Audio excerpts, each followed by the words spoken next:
Okay, everyone. Welcome to today's presentation, Rock Solid Networks, the benefits of wire speed routing with layer 3 switches. All right, listening to this event is going to be online, so make sure your computer/device's audio is available. If you're having any trouble with the audio, please select the question mark in the upper corner of the talk point interface and then select Test My System Now.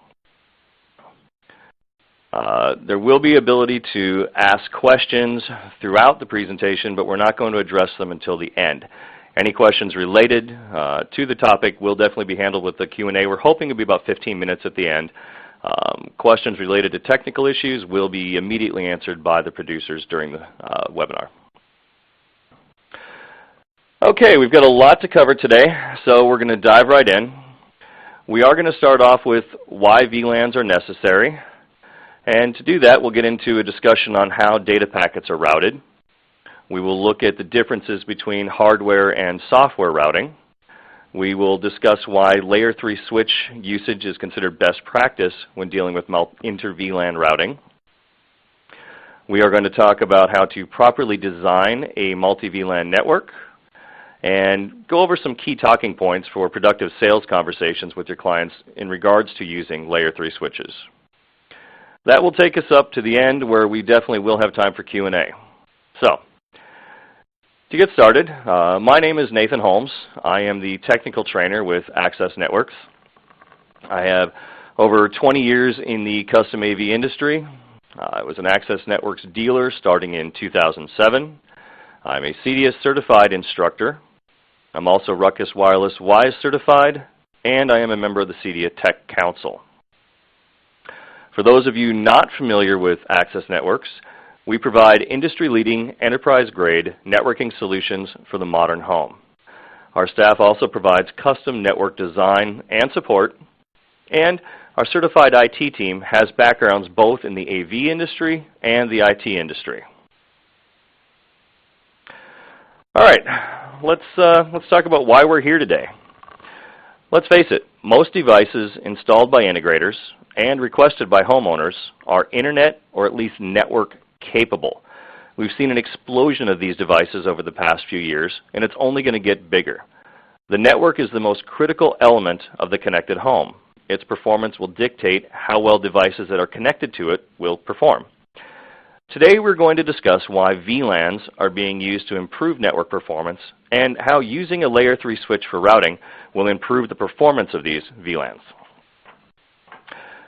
To do this, we're going to talk about things like quality of service and segmentation. We're going to talk about why we need to reduce latency and how we can use different security measures on different VLANs. So, what exactly is quality of service? Well, QoS is about how rapidly and accurately the data sent is received. This deals with latency levels, error and jitter rates, the quality of bandwidth. Things like automation systems and voice over IP applications are very latency sensitive, and the use of QoS should pretty much be mandatory when dealing with these applications. VLANs are also necessary for segmentation. This allows us to isolate and control the data flow for each group of devices separately. Automation system data, homeowners data, guest internet access, security camera video, they're all isolated from each other. This leads us to having the ability to reduce latency. By assigning one VLAN priority over another in a top-down approach, we can do things such as give the automation system VLAN the top priority. Think about it this way. When you go to a touch panel and press a button to raise the lights, if it doesn't immediately start raising the lights, you're going to notice it.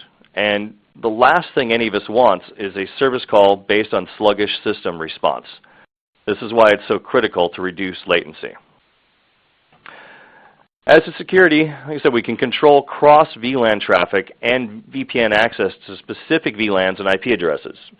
This gives us the ability to do things like an iPad on the homeowner's data VLAN can communicate with a control processor on the AV VLAN, but a guest who's in the house using their iPhone will only have access to the internet, not be able to see any of the other devices on the other VLANs. So does this mean that VLANs are always necessary? No. Smaller installations, such as the one pictured here, with a low number of devices and really none of them that are very latency sensitive, they're going to perform well on a flat network. So even if the devices are, have different purposes, we could group them together, they can all share the same subnet, which means they can all have IP addresses on the same IP scheme, including wireless devices.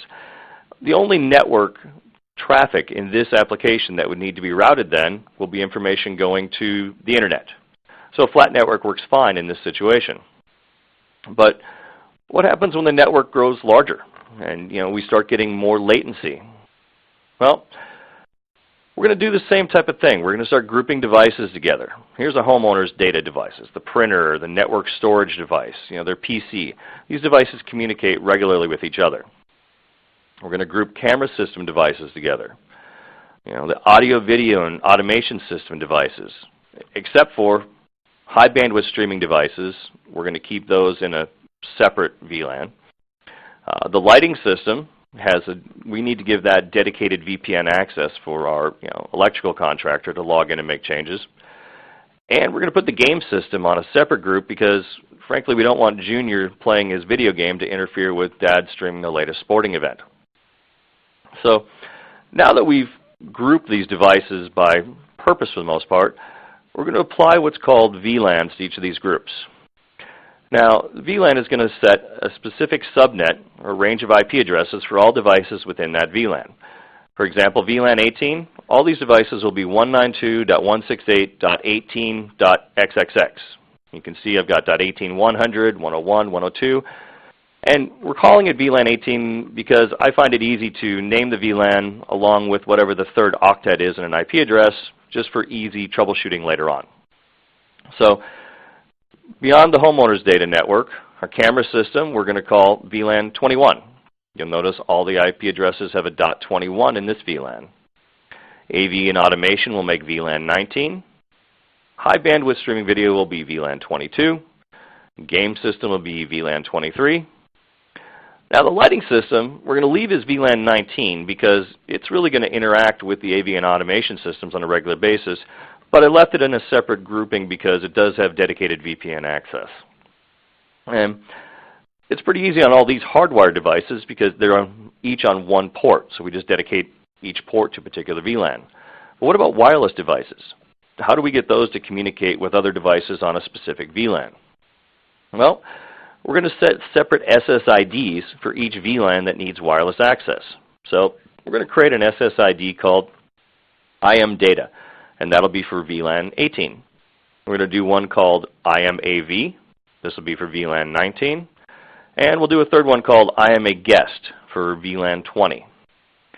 Any of the devices that log on to these VLAN or these SSIDs now will receive IP addresses in the same VLAN as the devices they're supposed to be communicating with. I've color-coded this so you can see, all the blue devices will communicate, all the green devices will communicate.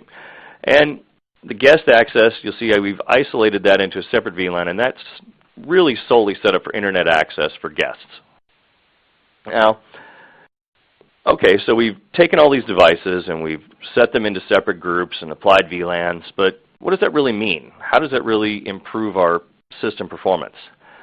Well, on top of being able to say, here, the AV and automation system has top priority, and therefore Junior's gameplay on VLAN 23 is secondary to anything happening on the AV and automation system.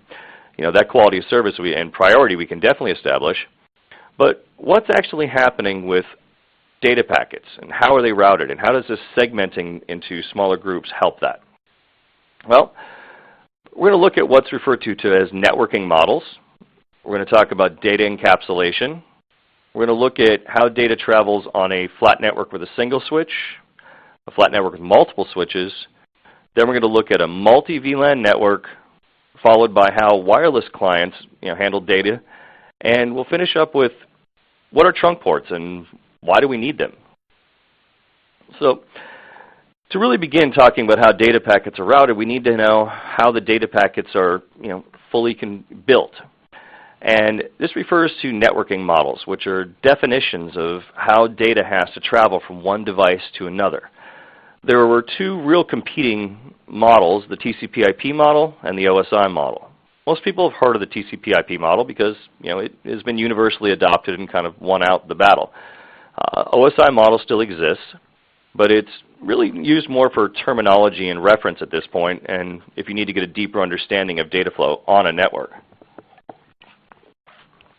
Now, each of these models use what are referred to as layers. These layers will be used to show how, as a data packet travels from one to the next, information is added until it reaches the final point where it can be sent on the network.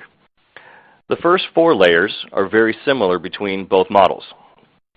And we'll get into pretty good in-depth on layers 2 and 3, and we'll touch on layer 4. Layers 5, 6, and 7 are where the models differ. The OSI model goes to 3 layers, whereas the TCP/IP uses a single application layer to handle all the things that are separated in the OSI model. We're not really going to delve into those deeply, as that could take hours alone to really understand what's happening there. So let's start with the ones that we can focus on heavily. We're going to start with, what is the physical layer? Well, the physical layer is really a definition on how to move bits from one device to another. It talks about using pins and electrical currents and the rules of how to start and deactivate and activate the physical medium. This is essentially your wiring, patch bays, all things tangible on a system. Layer 2, the data link layer, we're going to talk a lot about today. This is the layer that defines, when a device can send data and, the protocols and the format of that information on how it's sent. The majority of consumer network switches are layer 2 only, and this is where devices use MAC addresses to specify where to send and receive data. MAC stands for Media Access Control. It's a unique 48-bit serial number that every single network client has. Every client has a unique MAC address. And by the end of this, you're going to see that MAC addresses are far more important than most people realize. Layer 3, the network layer, is where we start talking about routing and IP addresses and path determination. This is where we have an IP address dedicated to each device, and by using these IP addresses, we can determine how to route data between either one subnet and another, either aka a VLAN, or between 2 different locations. This happens on layer 3 based on IP addresses. Layer 4, the transport layer, has a number of protocols, but the 2 most common are Transmission Control Protocol and User Datagram Protocol. TCP is a protocol that provides for error detection and flow control and data recovery. It's used for things like World Wide Web, email, FTP. You use this when you need to ensure that data sent is the data received. Example, when you load a web page, you want to make sure that the entire web page loads. So you use TCP to make sure that all the data gets to where it's going. That takes a little more time, a little more overhead. UDP uses less overhead and is faster than TCP because it doesn't do all of that error correction and verification that a packet has been received. It's more of a one-way communication. This is used for voice over IP and streaming video. Definitely faster, but when you have applications like this, it's much more important. The strength of your network is really where it determines how well the packet gets to the end of its final destination. Layer 5, the session layer, really talks about how to start, stop, control conversations. Layer 6, the presentation layer, this is where we define and negotiate data formats and encryption. You're probably pretty familiar with JPEGs, MP3s, ASCII text. All of this is a presentation layer data format. Layer 7, the application layer, this is really providing interfaces between applications, and it's also where we see user authentication. This is where we've got POP3, SMTP, DNS. Things like this are all layer 7 applications.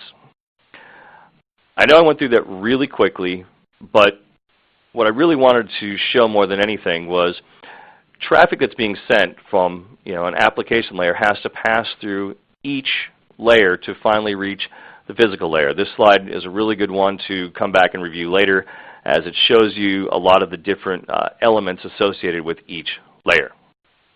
This passing of data from one layer to another and adding information from each layer is called data encapsulation. Essentially, each layer asks for services from the next lower layer, and that lower layer will then provide or add information to the content the upper layer is passing to it. So data from layer 5 will pass to layer 4, where it will receive another tag as a TCP UDP. Then that'll get information from layer 3, go to layer 2, and finally, once all the layer 2 information has been added, this whole group of information is referred to as a frame. And once we have a frame, we can now send that to the local area network. Now, this is a lot of information, so let's see how this actually happens in a real-world application. Let's take that touch panel we were talking about. Homeowner presses the Raise Light button, and that touch panel is located at 192.168.19.126. And it needs to send that light up request to a control processor located at 19.200. So it takes that data packet which says, "Hi, this button has been pressed." It sends it to layer 4.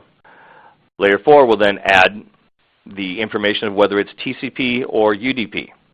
In this particular application, it's going to be TCP because we need to ensure that all data sent by the touch panel is received by the control processor.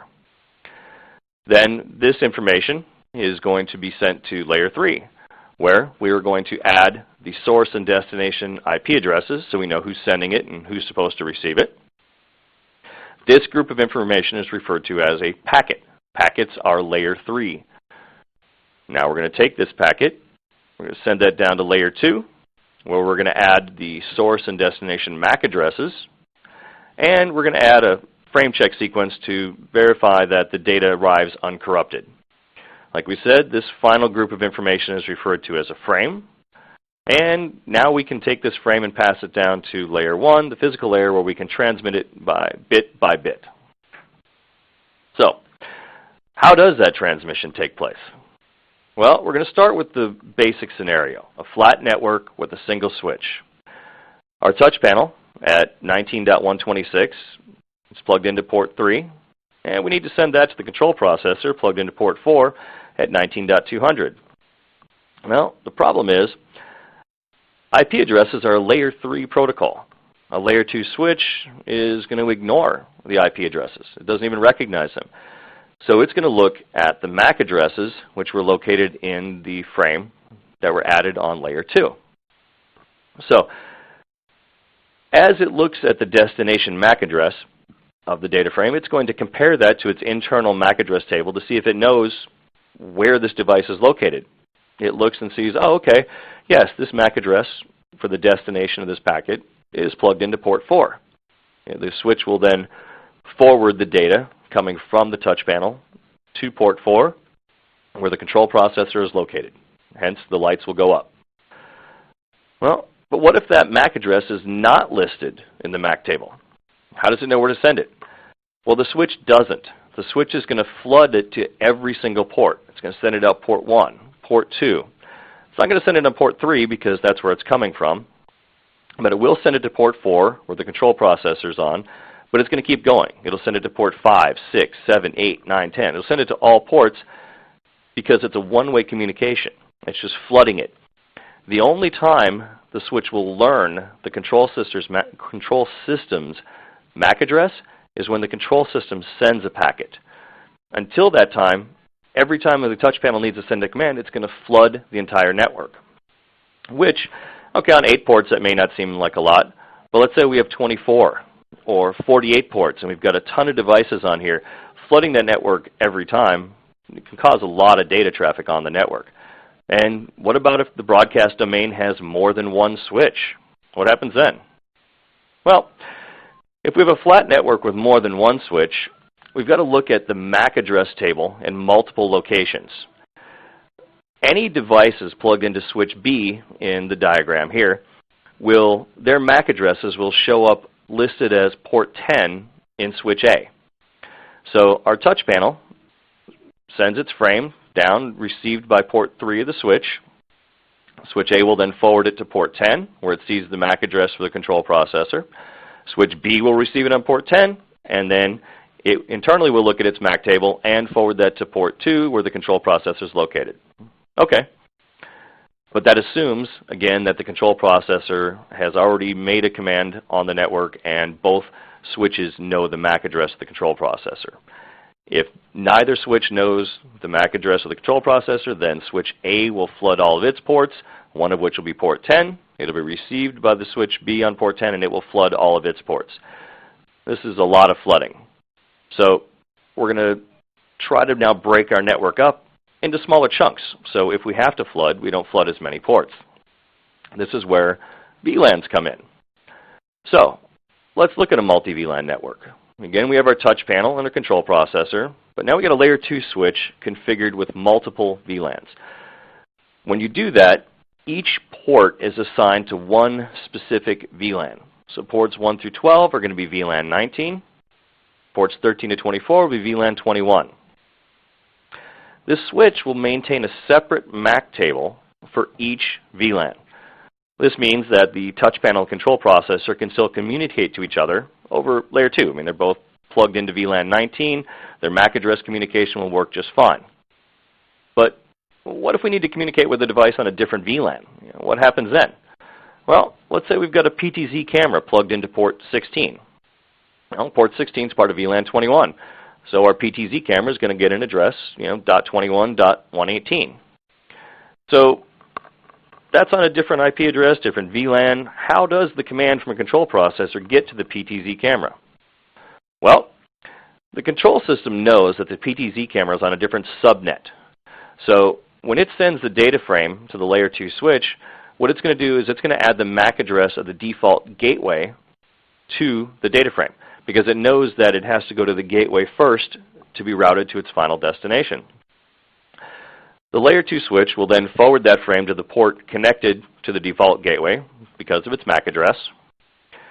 The routing device will then add the PTZ camera's MAC address to the data frame and route it to its final destination. That is, of course, assuming that a routing device knows the MAC address of the PTZ camera. If it doesn't, well, we can't just flood the network because we're talking about different VLANs now. So what has to happen is the routing device has to send what's called an ARP request. ARP stands for Address Resolution Protocol. An ARP request is a small request broadcast onto a VLAN asking for a device with a specific IP address to respond.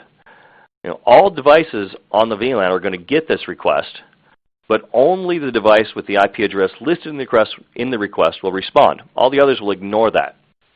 So once the PTZ camera receives this ARP request, it's going to respond with, "Hi, here's my MAC address," and the routing device will then add that MAC address to its ARP table, and now it can actually route the packet to the PTZ camera. All of these things have to happen regularly until the network starts to learn everything, and you can see there's a lot of different traffic going on, and this is just with hardwired devices. Before I dive into wireless devices, we need to talk about something called trunk ports. Routing configurations are typically done using two different port configuration types: access ports and trunk ports.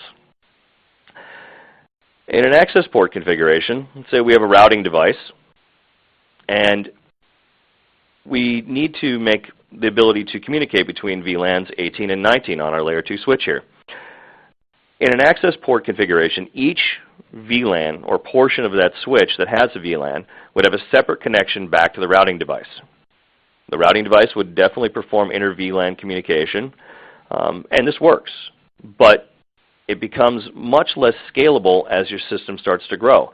Let's say we had 3 VLANs, 4 VLANs, or 2 switches each with 4 VLANs. That's a ton of connections back to the routing device to be able to facilitate this inter-VLAN communication. This is where trunk ports come in. we've got the same routing device and a layer 2 switch again configured for 18 and 19. But we're going to add a new configuration. We're going to configure one or more ports to be trunk ports. Trunk ports are specific ports designed to carry traffic from all VLANs. Any data packet from any VLAN can travel down this trunk port. It'll just be tagged with the VLAN tag of, oh, I'm part of VLAN 18 or part of VLAN 19. This allows us to have a single connection to the routing device carrying all VLAN traffic, and then it can route back and forth. You can see how this becomes a much more scalable solution. As we add more VLANs, here's a total of 4 VLANs, or we add more switches, we still have an application that still has a single point of connection back to the routing device.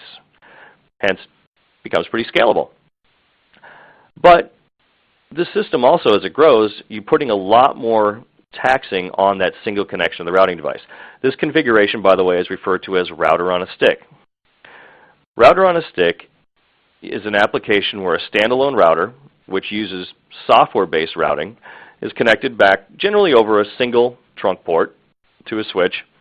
And this is router on a stick will provide your VLANs, the control of VLANs, and access to the internet. But this is all happening over a single Ethernet connection, which can kind of bog down as your system gets bigger. It can be a bottleneck. So the other more modern scenario is using a layer 3 switch to do all of this routing. We can dedicate a trunk port connection to each layer 2 switch from the layer 3 core switch, thereby dramatically increasing the throughput back and forth. And we also have the ability then to do some redundancy, which we're going to get into in a little while. I just wanted to touch on briefly the differences between router on a stick and layer 3, really as we're talking about trunk ports, because they both require them. We'll deal with those a little bit more after we talk about wireless. All right. We needed to talk about trunk ports because when we get to multi-VLAN and wireless, you'll see why we needed to have an understanding of what they are. On flat networks, though, an access point works very similar to a layer 2 switch. It's really just a device that acts as a bridge between wired and wireless devices on layer 2 communication. The WAP maintains a MAC table the same way that a layer 2 switch maintains a MAC table. It's just got wireless and wired devices in it. Taking a look at a real-world scenario, again, just like the multi-switch flat network, a wireless touch panel now sending a frame to the access point. The access point will look in its MAC table and say, oh, the control processor is located on port 1, because all devices in the layer 2 switch should be located on port 1 of the access point. The WAP will then forward that data frame to the switch. The switch will receive it on port 2 and then forward it to the control processor on port 1. This, of course, is assuming, again, that the control processor has identified itself to the network and the WAP and the switch know the MAC address already. If not, then just like before, the wireless access point will flood a frame out.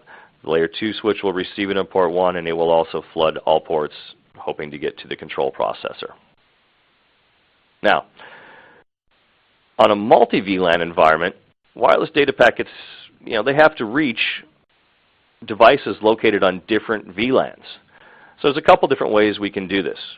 We can keep the communication still solely as layer 2, just using access ports and an access point dedicated to each access port. But as you see in the next picture, it's not really efficient or scalable, but it is possible. Let's say we've got 3 VLANs, our data, AV, and guest VLANs. Like I said, it's possible to keep all this solely in layer 2 communication. We dedicate an access point to each VLAN. We then connect these access points to access ports on our layer 2 switch. And any devices located within, data VLAN will communicate with other devices in the data VLAN, so on and so forth. The problem is, this is really not scalable. More access points, 1 per VLAN. As we go up more VLANs or more switches, we're going to get a ton of RF interference, and the system really won't function. So what do? Well, most multi-VLAN systems having wireless access will use access points able to broadcast multiple SSIDs. there'll be one SSID dedicated to each VLAN requiring wireless access.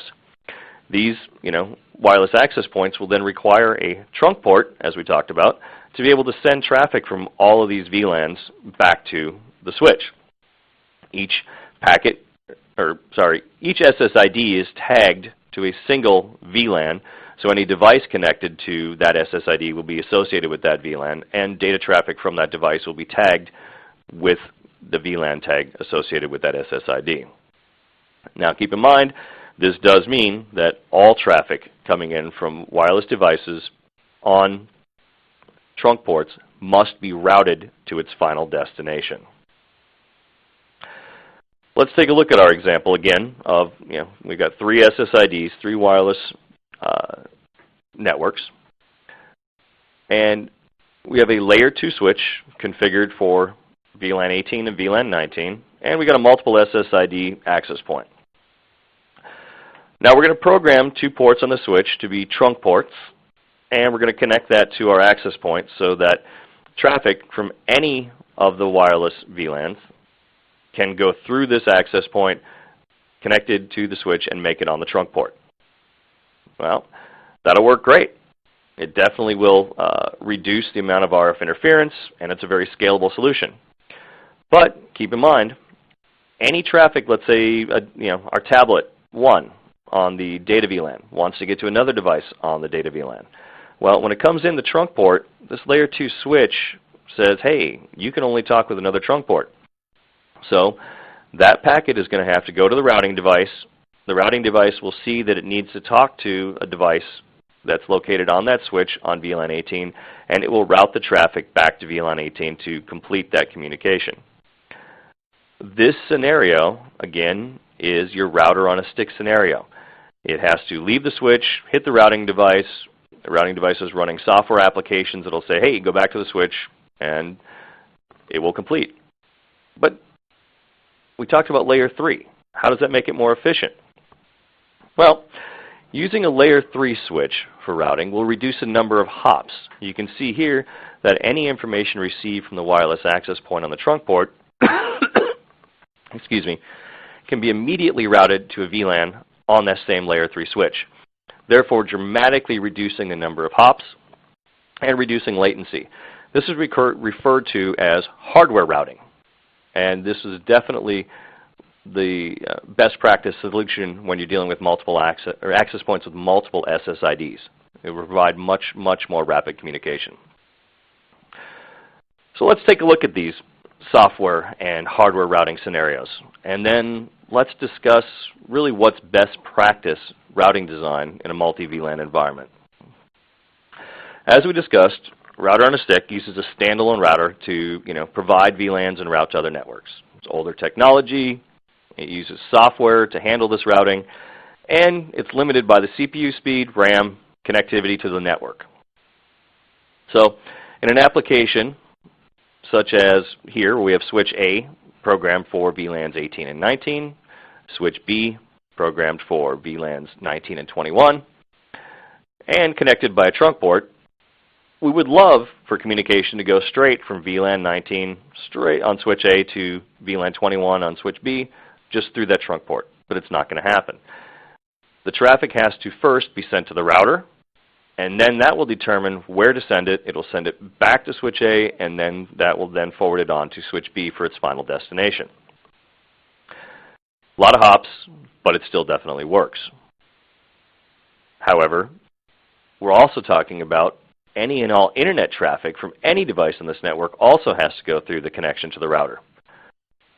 This means that this single connection between switch A and the router has to handle all inter-VLAN traffic to and from devices, all traffic to and from the internet, and the speed of this is going to be determined solely by the CPU processor speed and memory. And you can imagine on larger networks, this can be a really big amount of data that's got to pass through that router and can definitely provide some increased latency. So how does hardware routing differ from that then? Well, whenever possible, making an action occur at a hardware level will definitely happen faster than in software. So we use what are referred to as ASICs, or application-specific integrated circuits. These are hardware devices where we use to move software applications out of running in software onto special ICs that can run it for us. Examples, layer 2 switches actually use ASICs to analyze frame information and forward these frames. This is where your MAC table is stored and how it handles or analyzes MAC addresses and the data frame headers. These are all functions performed by a hardware circuit, an ASICs, and not required on software running on a CPU. So layer 3 takes that to the next level. It uses ASICs to handle the functions that were previously handled in a standalone router. It's a more modern system design. It's definitely more scalable, and it allows for redundancy and failover. And you can have multiple simultaneous routing sessions, each at line speed capable, full duplex, whereas your router on a stick is limited to that single connection path. So let's take our scenario here where our control processor was trying to reach the PTZ camera. We talked about it has to enter in on port 4, leave to the standalone router, come back to the switch to be routed to port 16. Well, if we're using a layer 3 switch, that traffic can all be handled internally to the switch. The ASICs will handle the data being sent in and route it directly to the PTZ camera without having to leave the switch. Only network traffic to the internet would have to go to the firewall then. You can have multiple conversations going on simultaneously, each of them at near wire speed performance. And as your system grows, if you need larger switches with more ports on them for the layer 3, you can have much, much larger multi-gigabit backplanes and really scale that performance as it grows. Now, an example of this scaling is here. Each layer 2 switch and each access point can have a dedicated connection to the layer 3 core switch. So as your system grows, you might have 8, 9, 10, 12 access points, 20 access points. Each of these can be directly connected straight to your layer 3 core switch, which is doing your routing. This means that all of your wireless traffic will have the lowest latency, the lowest number of network hops before it reaches its final destination.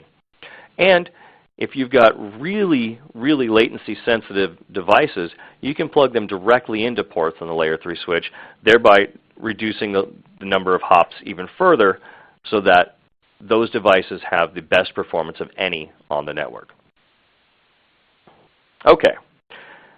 So that was a whole bunch of information on switches and routing, but really, what is considered best practice, and how do we define that? Well, when designing a network, best practice would be design a network that has the lowest latency. It has the highest quality of service. Network having the highest throughput. It's got to be reliable. You don't want your client's network to fail. And it's got to be able to scale with their needs. And as their house grows or their needs grow, the network needs to grow with them. So when we design for best practice, we've already discussed we need to segregate data into smaller groups called VLANs. Here's VLANs 18, 19, 21, 22. What we didn't discuss is, whenever possible, keep these groups of devices connected to the same switch. This means that all the communication between devices that are on that same switch, on that same VLAN, that layer 2 communication by MAC address doesn't have to leave and go to another switch. So again, it reduces the number of network hops. Next, how do we provide the highest quality of service? Well, we need to establish VLAN priorities so that our most sensitive devices have the best access to network resources and have the highest guarantee that traffic or data sent is received in the same way. We've got to design for the highest throughput. Make sure that every device has access to the highest throughput possible, preferably with trunk ports dedicated to each switch. And ensure reliability. Best practice means that we can design a system that has redundancy and failover. And frankly, well-designed systems have redundant power supplies and fans, failover configurations, multiple mean time between failure rates, which means how long is it estimated before a piece of equipment fails. For example, Cisco Catalyst switch power supplies are rated at over 100,000 hours mean time between failure when connected to proper surge protection and battery backup. That means if you've properly installed this, they estimate it'll be 30 years before that power supply fails. This is the key to having a reliable system, is using the right products to provide the end result. We also want to make sure that our system is scalable. This may be our system needs today, but tomorrow we may be adding more access points, or more VLANs, or more switches. These are all elements of what it takes to design a network for best practice. When looking at that, really, using a layer 3 switch is what wins. A layer 3 switch has the highest routing throughput, the highest reliability, redundant power supplies, fans, increased power and memory. You can produce systems that have failover configurations or redundant system configurations. And the system is inherently scalable. Let's face it, layer 2 is cool, but layer 3 is the one that can take you places. Now, I wanted to touch on a few different things that are just standard practice assumptions. We've been focusing today on how to make your system perform better and reduce latency, but this means that you've already done some things before we got to this point to make sure that it was installed correctly. And the ones I want to touch on are all Ethernet cabling has to be certified. Ensuring your network cabling is properly installed is your first step to a stable networking environment. Next, there should never, ever be a time when your networking hardware is not installed with battery backup and surge protection. You need to eliminate the instabilities caused by power fluctuations, and that requires the use of battery backups and surge protection. We're going to assume that you've properly installed your access points, because if you don't, well, you're going to have a lot of performance issues. And we're going to assume that you've properly air-conditioned the space where your equipment is, because obviously as things overheat, system instabilities can occur. So, now we've gone through this and we've discussed why the layer 3 is your best source for routing. Let's look at some sales tools that will help you when talking to your customers. One of the first things you need to ask yourself is, do we need to use VLANs on this project? Well, it's a pretty simple question. Do you have one or more of the following? If you've got an automation system and you've got guest Wi-Fi or you've got multiple IP cameras, basically, yes, you need to use VLANs. And if you know you're going to use VLANs, then your client is going to expect that you are going to install their system to the best practice, and highest quality standards, so we know you're going to use a layer 3 switch. Knowing that, let's talk about some of the benefits of the layer 3 switch, and let's use some real-world client situations to describe what this really means. We know that using a layer 3 switch for routing provides the highest throughput and lowest latency. But what does that mean to a client? Well, pretty simply, Mr. Client, how long are you willing to wait for a volume press to work? How long are you willing to wait for your lights to ramp up and down when you press a button on the touch panel? These are referred to latency. We know that they want it to happen immediately, so you're going to use a layer 3 switch. We also know that, at least I've found, most clients are willing to live without water for 24 hours before they'll live without internet for 24 hours. So it's critical that the systems you design have redundancy, failover, and frankly that the products you use are designed to not fail. Next, you've got over 20 billion IoT devices are estimated to be in use by the year 2020. And we know our clients are scrambling and grabbing any of these devices we can. Well, the bottom line is a family of 4 cannot effectively use a Corvette as their only car. It just can't handle the capacity. You've got to make sure your network can handle the capacity your clients are going to put on it, and that it can scale as their needs scale. Another thing is you really want to use truly enterprise-grade switches, such as Cisco Catalyst switches. They provide different troubleshooting tools than lower-end switches. This gives us greater visibility into the network. This means Mr. Client is going to add whatever device he wants. He's going to go down to, here's the greatest thing on the internet, and he orders it, and it shows up, and all of a sudden it's not working on his network. He wants to know why. He wants you as the expert to fix it. If you don't have the tools of visibility to see exactly what's happening on a data packet level, you can't accurately fix and resolve the issue. You can only guess at it and hope that maybe you might resolve it. So you really want to use equipment that gives you the tools to be the expert, not just somebody who guesses. One last thing that it will help you with is if you're having WAN or internet issues that are affecting the router or firewall, they're not going to affect a layer 3 switch. A router on a stick scenario, internet issue can technically bring that down, and that's going to kill your ability to route inter-VLAN on your project as well. Whereas using a layer 3 switch, you're now isolated from that by your firewall, so your system has the ability to stay up and running even when there's issues on the WAN side. All right. We went through a whole bunch of information fairly quickly. I know this presentation will be available for download within 24 hours. I will be available for answering questions after this. And I will try to respond to everyone's questions over the next few days if we don't get time to get to all of them today. So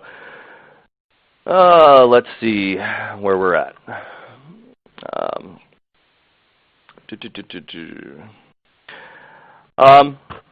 Let's start with one of the questions that's popping up here. If my access points are connected directly to the layer 3 switch, do they still need to be multiple SSID? Well, that depends on what you're trying to do.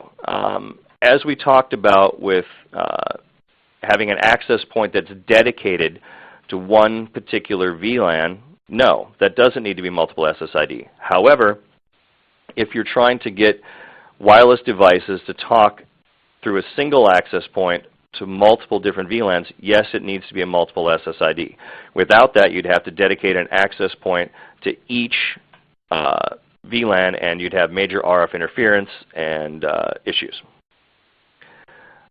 Should I always use layer 3 switches? It's a difficult question to answer. I mean, are you talking for the entire system all the way through?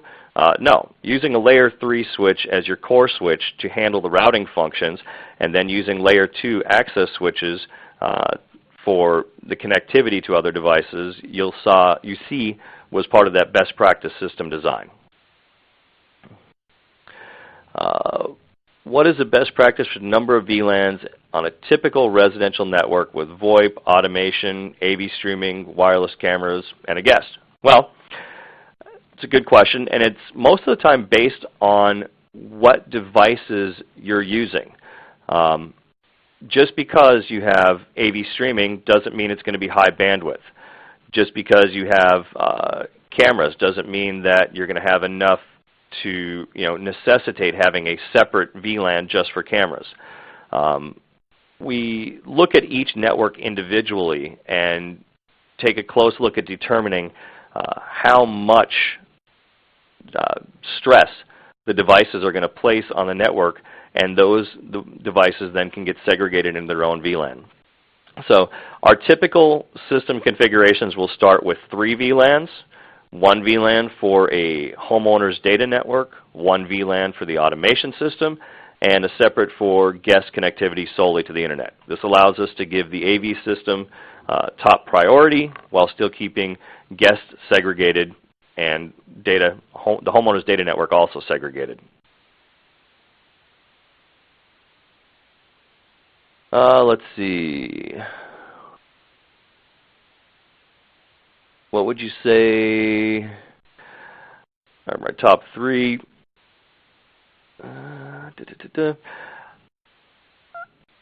Honestly, the top 3 layer 3 switches refers to a lot of different things. We find that the product offering within Cisco, for us, offers us the ability to not only provide truly enterprise-grade switches, but the ability to tailor which switch we use based on the needs of a particular application. We can scale up to as large as we need to. You've got to be careful just because a manufacturer says that they're a layer 3 switch. we all know the differences between consumer grade and, a lot of people are throwing the term enterprise grade around, but we have to really look at what those mean time between failure rates are. There are companies out there that have really high failure rates, but yet they're still claiming, still touting the line of, hey, we're an enterprise grade switch. So you've got to be careful. We have found that by sticking with things that are tried and true, we know the outcome, and frankly, as I discussed earlier, the visibility that a switch provides is critical to your success long term.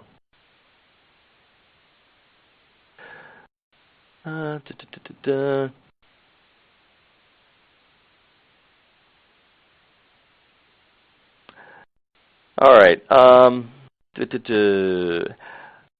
That's a good question. An access point works like a switch or like a hub. Access points primarily work like a switch. Hubs are an older technology where information coming in from a particular device is automatically flooded to all ports. It's more of a dumb device that doesn't know a destination. Switches, however, use ASICs and maintain MAC tables and analyze MAC addresses to determine a specific course of action so that it only has to route to a particular destination once it knows the MAC address. An access point works very similar to that. Is a managed switch a layer 3 switch? No. A managed switch is a switch which allows you to determine the port type on a particular port and gives you some abilities to manage data flow within that switch, but it doesn't necessarily mean it's a layer 3 switch. You've got to be really clear about that designation. And let me be honest here. When it comes to programming a layer 3 switch to act as a router and programming the subsequent layer 2 switches to accurately handle multiple VLANs and VLAN tagging, there's a lot of programming and skill that's required to do this on a correct path and do it every day in and day out. Most of your Cisco engineers are been doing this for many, many, many years before they've received their Cisco certifications, and it really takes a good understanding. What I've done was really basic overview of how data flows on a network. You need a really good understanding to properly design these systems so that they don't fail. In many installations with all Cisco gear, we've made a 10 gig mandate between all switches. Do you want to comment on this practice versus 1 gig? Well, sure. 10 gig is going to be a much larger pipeline between your switches. It's definitely going to provide greater throughput, but it depends on what your system needs and requires. I like the fact that a lot of the switches we use, we can replace the 1 gig interfaces with a 10 gig interface later on, so the system can grow with the client's needs. If you've got a client that wants everything 10 gig now, that's great. And depending on the application, it may be completely necessary. So it's really where you want to be with it and how much future growth you want your clients to be able to have as opposed to system overhead at the beginning.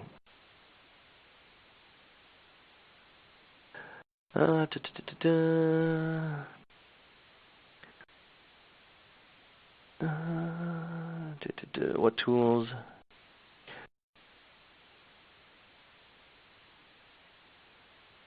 All right, a lot of the other questions here were more geared towards things that I'm going to handle in emails. I think right now this is the best for today. So I appreciate everyone being here today, and hopefully I was able to answer some of your questions and clearly identify why using a layer 3 switch as a router is the best course of action in multi-VLAN environments and how to obtain wire speed routing. All right, so if that's it for today, I will conclude our session, and I hope everyone has a good day.